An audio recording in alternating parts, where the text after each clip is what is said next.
السلام علیکم ویورز، میرا نام عطاء الرحمن اور آپ دیکھ رہے ہیں عطاء بخاری یوٹیوب چینل۔ قرآن کریم کی مسلسل ایکسپوزیشن کے سلسلہ میں آج ہم سورہ النساء کی آیت نمبر 88 کی ایکسپوزیشن کریں گے۔ اس آیت میں منافقین سے متعلق بات کی جا رہی ہے اور جماعت مومنین کو سمجھایا جا رہا ہے۔ اس کا میں جو انٹروڈکشن دینے لگا ہوں وہ سمجھنا بہت ضروری ہے تاکہ آیت کو آپ اچھی طرح سے انڈرسٹینڈ کر سکیں۔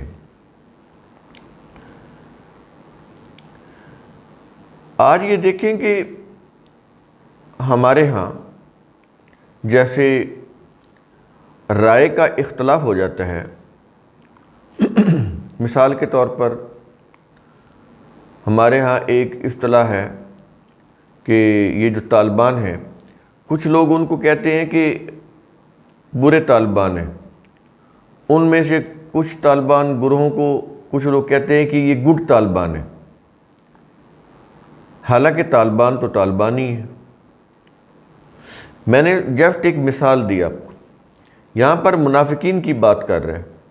اب منافقین کے بھی کچھ گروہ تھے اس دور میں بھی، آج بھی ہیں۔ اب قرآن یہ کہنا چاہتا ہے کہ منافقین تو منافقین ہیں،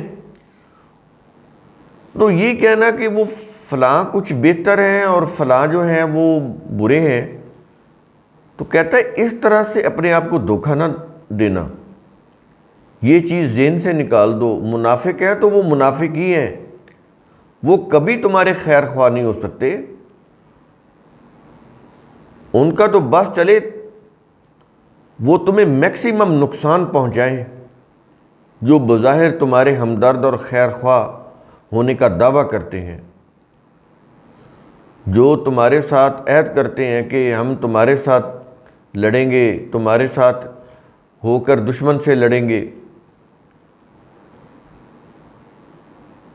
تو کہہ یہ رہا ہے کہ یہ جو لوگ ہیں ان کے متعلق اگر تم سوچو کہ تم ان لوگوں کو اپنے ساتھ ملا لو گے، ان کی یہ جو ذہنی کیفیت ہے منافقت کی تم تبدیل کر دو گے، تو کہتا ہے ایسا نہیں ہونے والا، یہ اپنی روش پر مصر ہیں، یہ ہٹنے والے نہیں ہیں۔ تو تم ان کے بارے میں کیوں آپس میں اختلاف کرنے لگ جاؤ کہ تمہارے گروہ میں سے کچھ لوگ کہیں نہیں یہ اچھے ہیں، ان کو ساتھ ملا لو، تو کچھ کہیں کہ نہیں ہم تو بالکل ان کے اوپر یقین کرنے کے لیے تیار نہیں ہیں۔ تو کہتا ہے وہ تمہارے نقصان کے درپے ہیں، تمہیں ہر ممکن طریقے سے وہ تمہارے نقصان پہنچانے پر تلے ہوئے ہیں، اور تم آپس میں اختلاف کر رہے ہو کہ نہیں وہ اچھے ہیں اور وہ اچھے نہیں ہیں، فلاں منافقین جو ہیں وہ بہتر ہیں، چلو ان کو لے لیں۔ تو کہتے ہیں یہ چیزیں کبھی نہ کرنا، یہ شروع میں آپ سمجھ لیں اس کے انٹروڈکشن میں، تاکہ آگے جا کے بات سمجھ آ جائے۔ اور پھر اس آیت کے آخر میں کچھ چیزیں ایسی ہیں جو جس کے لفظی ترجمے ہیں ہم نے بھی وہی کیے ہوئے ہیں، لیکن ان کے جو میننگز ہیں وہ سیاق و سباق سے ہی سمجھ آ سکتے ہیں۔ جیسا کہ آیت کے آخر میں آئے گا کہ تم انہیں ہدایت دو جنہیں اللہ نے گمراہ کیا، یعنی اس کا مطلب اللہ نے گمراہ کیا، حالانکہ اللہ تو گمراہ نہیں کرتا۔ اور پھر آگے اسی آیت میں کہا جا رہا ہے کہ جسے اللہ گمراہ کر دے اے رسول تو ہرگز اس کے لیے کوئی راہ نہیں پائے گا، یعنی جسے اللہ گمراہ کر دے۔ اب معاذ اللہ ہدایت دیتا ہے، چلو یہ تو ہو گیا، حالانکہ یہ بھی چیز نہیں، ہدایت تو اس نے قرآن میں دے دی ہے، ایسا نہیں کہ کسی شخص کو ہدایت دے دے، وہ اس نے خود دینی ہے اپنے آپ کو۔ یہ بڑا باریک فرق ہے، اس کو سمجھنا بہت ضروری ہے۔ تو جیسے وہ کسی کو زبردستی ہدایت نہیں دیتا، ویسے وہ کسی کو زبردستی گمراہ بھی نہیں کرتا، گمراہ بھی اس نے خود ہونا ہوتا ہے۔ لیکن چونکہ ہدایت لینا یا گمراہی پہ آنا اور اس سے جو اچھا اور برا نتیجہ مرتب ہونا، یہ چونکہ اللہ کے قانون کی روح سے ہو رہا ہوتا ہے، اس لیے وہ ان چیزوں کو اپنی طرف منسوب کرتا ہے کہ اللہ نے ہدایت دی، اللہ نے گمراہ کیا۔ تو یہاں پر ان کے لفظی میننگ جب آپ لیں گے تو آپ پھر گمراہی پر چلے جائیں گے۔ ان لفظی میننگ کو سمجھنا پڑے گا کہ ایکچولی بات کیا کر رہا ہے قرآن کریم۔ جیسے یہ جو کشتی کی بات ہے کہ اب وہ اس کا لفظی ترجمہ لے لیں کہ اللہ نے کشتی بنائی، تو پھر اس کا مطلب کیا ہوگا کہ اللہ زمین پر آیا، لکڑی لی، کوئی کیل میخیں لی اور ٹھونک کر کشتی بنائی۔ وصنع الفلک، یہ وصنع یہ اسی سے صنعت ہے، فلک کشتی کو بولتے ہیں۔ اس کا مطلب یہ کہ یہ جو کشتی ہے وہ اللہ کے قانون سے بن سکتی ہے اور بنی، یہ نہیں کہ اللہ زمین پہ آیا، اس نے لکڑیاں اکٹھی کی اور میخیں گاڑی اور کشتی بنائی، ایسا نہیں ہے۔ یہ میں مثالوں سے آپ کو سمجھاتا ہوں۔ اب وہاں پر آپ لفظی ترجمہ کریں گے تو یہ پھر گمراہی ہو جاتی ہے، بات سمجھ نہیں آتی۔ یہ چیزیں آپ نے سمجھنی ہیں۔ اب ہم شروع کرتے ہیں۔ آیت نمبر 88 کہہ رہا ہے کہ فما لکم، یہ جماعت مومنین سے کہہ رہا ہے، پھر تمہیں کیا ہو گیا ہے، پھر تمہیں کیا ہو گیا ہے، یہ کس معاملے میں کہہ رہا ہے؟ آگے بتا رہا ہے، کہتا ہے کہ فی المنافقین فئتین، کہ تم منافقین کے معاملے میں دو گروہ ہو جاؤ۔ منافقین تو منافقین ہے نا، اور تم ایسے ہی ان کے متعلق کوئی حسن ظن رکھ کر تمہارے کچھ لوگ، تو تم آپس میں ہی دو گروہ بن جاؤ۔ ایک گروہ کے کہ ہیں تو یہ منافقین لیکن بہتر ہیں، فلاں منافقین جو بہتر ہیں، چلو ان کو ساتھ ملا لیتے ہیں۔ یاد رکھیں کہ اس دور میں جنگیں لڑنی پڑ رہی تھیں، افرادی قوت چاہیے تھی،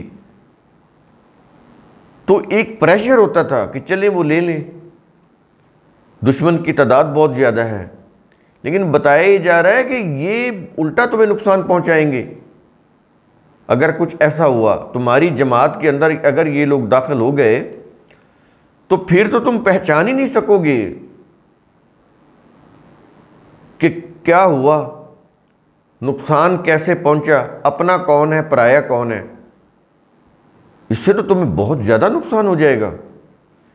ان کو باہر ہی رہنے دو، تو ان کے بارے میں آپس میں تم کوئی ایسی کوئی گروہ نہ بناؤ کہ کوئی ایک گروہ کہے کہ چلیں وہ اچھے ہیں، وہ قدرے بہتر ہیں، وہ ہمارے ساتھ تو ہو جائیں گے۔ ایسی چیزیں نہیں کرنی۔ منافق ہی ہے، وہ بظاہر کوئی ان میں سے کوئی کتنا ہی اچھا لگ رہا ہو تو اس کی بظاہر کسی اچھائی کو دیکھ کے شامل نہ کر لینا اپنی جماعت میں، یہ چیز کہی جا رہی ہے۔ تو تم منافقین کے معاملے میں دو گروہ ہو جاؤ، تمہیں کیا ہو گیا ہے؟ اب سمجھ آئی کہ قرآن کیا کہہ رہا ہے؟ اب آپ کیا سمجھتے ہیں کہ یہ ریلیجیس ٹرانسلیشن سے سمجھ آ جائے گی یہ چیزیں؟ آپ پڑھیں اور غور کریں، نہیں سمجھ آئیں گے۔ یہ چیز کہنے کے بعد آگے کہہ رہا ہے واللہ ارکسہم، اور اللہ نے انہیں الٹ دیا۔ اب وہی لفظی ترجمہ آ رہا ہے، اور اللہ نے انہیں الٹ دیا۔ کیا مطلب؟ صحیح راستہ سے پھیر دیا۔ یہ لفظی ترجمہ ارکسہم، انہیں الٹ دیا۔ تو اس کا کچھ آگے کچھ اس کو سمجھنے کے لیے یوں سمجھے کہ صحیح راستہ سے پھیر دیا، لیکن یہاں پر واللہ ارکسہم ہے، اللہ نے انہیں الٹ دیا، صحیح راستہ سے پھیر دیا۔ اب یہ لفظی ترجمہ ہو گیا نا، لیکن قرآن نے خود ہی واضح کر دیا کہ ہم نے نہیں ان کو الٹایا یا ہم نے ان کو صحیح راستہ سے نہیں پھیرا۔ آگے اس کو خود بتا رہا ہے، اپنی اسی بات کی وضاحت کر رہا ہے کہ ہم نے ایسا کچھ نہیں کیا، ہاں ہمارے قانون کی روح سے ہوا ہے، اس لیے ہم کہہ رہے ہیں کہ اللہ نے انہیں الٹ دیا، کیونکہ اللہ کے قانون کی روح سے ہوا۔ تو کیوں الٹا انہیں؟ آگے وجہ بتا رہا ہے، یہ ہے سمجھنے کی وجہ کیا ہے۔ وجہ یہ ہے، بتا رہا ہے بما کسبو، اس وجہ سے جو انہوں نے کمایا، یعنی غلط روش سے جو انہوں نے کمایا، اس وجہ سے اللہ نے انہیں صحیح راستہ سے پھیر دیا۔ تو یہ تو پھر اللہ کے قانون مکافات کی روح سے ہوا نا۔ اگر وہ غلط روش سے نہ کماتے، برا عمل نہ کرتے، برے عمل کے اوپر مصر نہ رہتے، تو اللہ کا قانون انہیں صحیح راستے سے کبھی بھی غلط راستے کی طرف نہ پلٹاتا۔ اللہ کا قانون تو ہر انسان کے پیچھے لگا ہوا ہے کہ کرو جو کرنا ہے، جیسا کرو گے ویسا اس کا نتیجہ مرتب ہو جائے گا۔ تو اللہ کا قانون تو پیچھے پیچھے چل رہا ہوتا ہے، انیشیٹو انسان نے لینا ہے، اچھا کرے برا کرے، قانون نے تو اس کا نتیجہ مرتب کرنا ہے، قانون نے اس کا ہاتھ نہیں روکنا۔ اگر کوئی ریپ کر رہا ہے تو اللہ کا قانون مکافات اس کا ہاتھ نہیں پکڑے گا، یہ تو زبردستی ہو گئی۔ انسان کا ارادہ اور اختیار یہ تو پھر سلب ہو جائے گا، پھر اس کے لیے جنت اور جہنم کی بشارت کیسی؟ وہ اسی لیے ہے نا، اس کو ارادہ اور اختیار دیا ہوا ہے۔ تو اللہ کا قانون اس کے پیچھے پیچھے لگا ہوتا ہے، لیکن اس کا بازو نہیں پکڑتا، کیونکہ اختیار دیا ہوا ہے، اچھا کام کرے برا کام کرے۔ آج تک ہوا ہے کہ کسی نے کوئی ریپ کیا ہو تو قانون، اللہ کے قانون نے اس کا ہاتھ پکڑ لیا ہو؟ نہیں، اس کو اختیار ہے کہ یہ ریپ کرے، یہ چوری کرے، ڈکیٹی کرے، کسی کے ساتھ ظلم کرے، لیکن یہ کر سکتا ہے، لیکن جب کرے گا تو پھر قانون کی روح سے نتیجہ بھی بھگتے گا، کانسیکوینسز اس کو بھگتنا پڑیں گے، وہ ایک علیحدہ چیز ہے، لیکن زبردستی نہیں ہے کسی انسان کے اوپر۔ یہ بڑا اہم نقطہ ہے جو قرآن کو سمجھنے کے لیے بہت ضروری ہے۔ تو اب دوبارہ اس کو میں بولتا ہوں تاکہ بات سمجھ آ جائے۔ اللہ نے انہیں الٹ دیا، یعنی صحیح راہ سے پھیر دیا، اس وجہ سے جو انہوں نے غلط روش سے کمایا، اس وجہ سے انہیں پھیر دیا۔ تو غلط روش انہوں نے اپنی مرضی سے کی، اللہ نے نہیں کہا تھا کہ تم غلط روش سے کماؤ، انہوں نے اپنی مرضی سے یہ کام کیا غلط۔ اب اللہ کے قانون نے تو اس کا نتیجہ مرتب کیا کہ وہ نتیجہ کیا ہوا، کانسیکوینسز کیا ہوئے، وہ صحیح راستے سے الٹ گئے، پھر گئے۔ اب سمجھ آئی یہ چیز، اس کے کیا معنی ہے؟ اللہ نے انہیں الٹ دیا، اللہ نے انہیں گمراہ کر دیا۔ ایسے جو جملے ہیں بڑے ہی قابل غور ہیں، ان کا کانسیپٹ کلیئر کرنا بڑا ہی ضروری ہے۔ تو یہاں پر یہ چیز سمجھ آ گئی۔ اس کے بعد آگے کہہ رہا ہے اتریدون، اب یہ جماعت مومنین سے خطاب ہے، رسول صلی اللہ علیہ وسلم ظاہر ہے ان کی جماعت، ان سے خطاب ہے۔ اتریدون، کیا تم چاہتے ہو؟ یہ سوالیہ ہے، اتریدون، کیا تم چاہتے ہو؟ کیا چاہتے ہو؟ آگے بتا رہا ہے، کیا یہ رہا ہے کہ ان تہتدوا من اضل اللہ، یہ کہ تم انہیں ہدایت دو جنہیں اللہ نے گمراہ کیا۔ اب پھر وہی بات آ گئی کہ کیا اللہ گمراہ کرتا ہے؟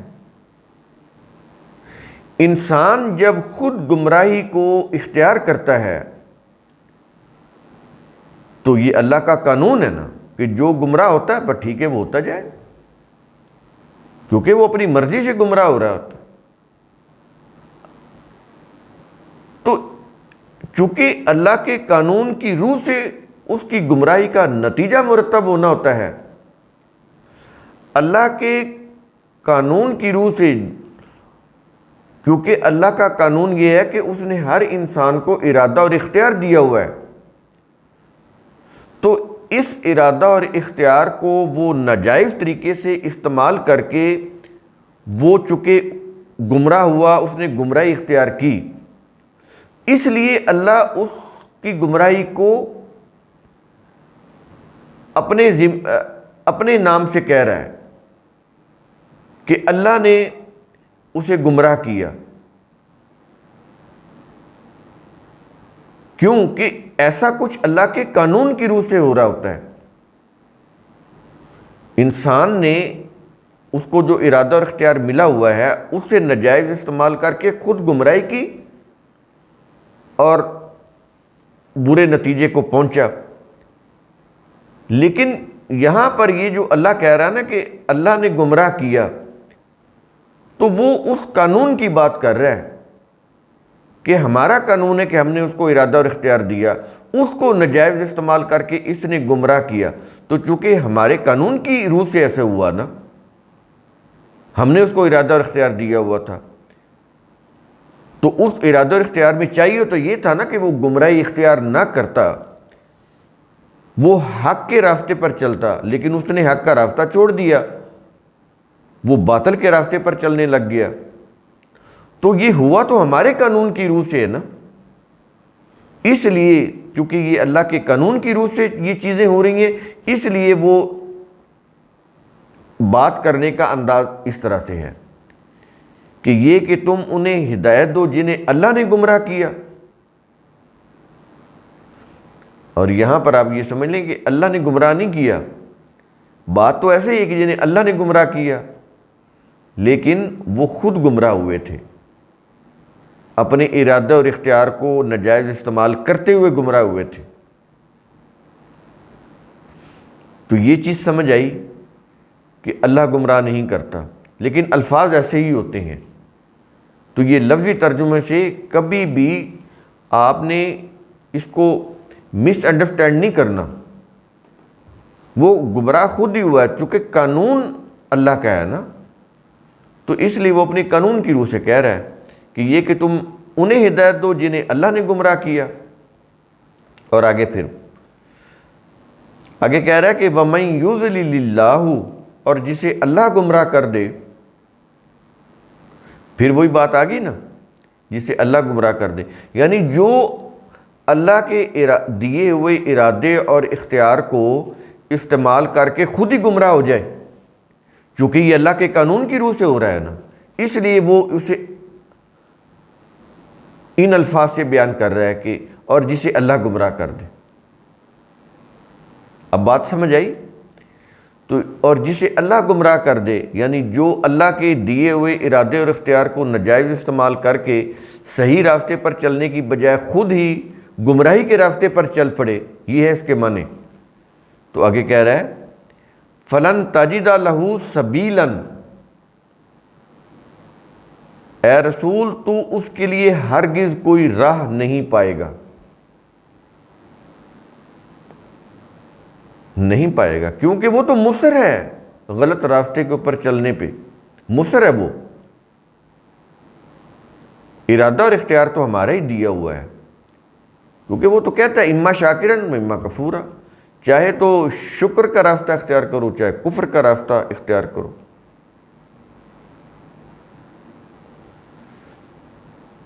تو یہ ارادہ اور اختیار دیا ہوا ہے، تو اسی کے قانون کے مطابق کوئی گمراہی اختیار کرے، کوئی حق کو اختیار کرے، یہ تو آگے اسی کی مرضی ہے، انسان کی اپنی مرضی ہے، اللہ کا قانون اس کے پیچھے پیچھے ہوتا ہے، اور اس کے مطابق اس کا نتیجہ مرتب کرتا ہے۔ تو جو خود ہی گمراہی پر مصر ہو تو رسول کو کہہ رہا ہے کہ تو اس کے لیے ہرگز کوئی راہ نہیں پائے گا، اس لیے کہ وہ راہ راست پہ آنا ہی نہیں چاہتا، صراط مستقیم پر آنا ہی نہیں چاہتا، تو تم زبردستی کیسے لے آؤ گے اس کو؟ اور دین میں تو زبردستی ہے بھی نہیں، ارادہ اور اختیار دیا ہوا ہے ہم نے۔ یہ چیزیں بڑی ضروری ہیں۔ یہ چھوٹی سی آیت ہے لیکن چونکہ اس کے اندر یہ چیزیں آ رہی ہیں اس لیے ان کا جو کانسیپٹ کلیئر کرنا ہے وہ بڑا ہی ضروری ہے۔ صحیح کانسیپٹ ان کا سمجھنا، یہ کسی بھی آپ کو یہ اس طرح سے نئی چیزیں وہ جو عام طور پر ریلیجیس ٹرانسلیشنز ہوتی ہیں وہ ان میں یہ چیزیں اس طرح کلیئرٹی کے ساتھ نہیں ہیں، تو وہی چیزیں پھر لوگوں کا عقائد میں داخل ہو جاتی ہیں، اس لیے پھر قرآن کی یہ جو تعلیم ہے وہ سمجھنے سے قاصر ہو جاتے ہیں لوگ۔ اس لیے ہم نے کوشش یہی کی ہے کہ ٹرانسلیشن میں بات کو کلیئر کیا جائے، ویڈیوز میں بات کو مزید کلیئر کیا جائے۔ تو اس کو ہم نے اس کے آخر میں یہ جو اس کو سم اپ کر دیتے ہیں کہ منافقین سے کسی خیر کی توقع میں جماعت مومنین کے دو آراء پر مبنی ان کے دو گروہ نہیں بننے چاہیے۔ وہ اپنی منافقت و غلط روش کی وجہ سے صحیح راستے سے پھر چکے ہوتے ہیں، اس لیے تم انہیں صحیح راستے پر نہیں لا سکتے۔ ہدایت و گمراہی کے متعلق اللہ کا قانون یہ ہے کہ وہ کسی کو زبردستی صحیح یا غلط راستے پر نہیں چلاتا۔